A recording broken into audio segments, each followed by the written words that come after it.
Укладка новых дорог в Ардонском районе на стадии завершения. Здесь на протяжении нескольких месяцев круглые сутки трудятся сразу две подрядные организации. В приоритете реконструкция трасс, по которым ходит общественный транспорт, а также подъездов к образовательным учреждениям. С ходом работ сегодня ознакомился председатель правительства Северной Осетии Сергей Такоев. Здесь уже все выполнено на 70%. Все подъезды к школам, к детским садам, там, где маршрутные автобусы проходят по Ардону.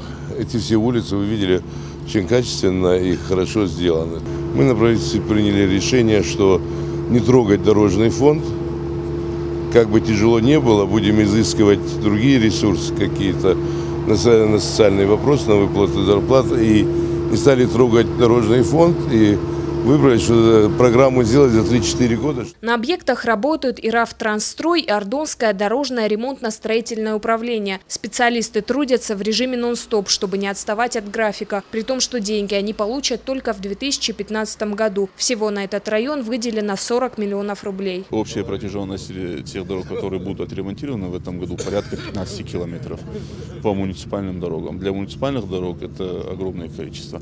И, как говорят местные старожилы, с 80-х годов такие работы именно масштабно не проводились. Здесь, на самом деле, дороги были в очень плохом состоянии. На сегодняшний день можем сказать, что мы эту ситуацию исправили. Укладку новых дорог здесь планируют завершить к концу ноября. Главное, говорят специалисты, чтобы погода не подвела. А уже в следующем году работы по реконструкции трасс начнут в Моздокском и пригородном районах. Тамила Хамицаева, Тимур Мазаев, Алан Гасанов, Осетия ТВ.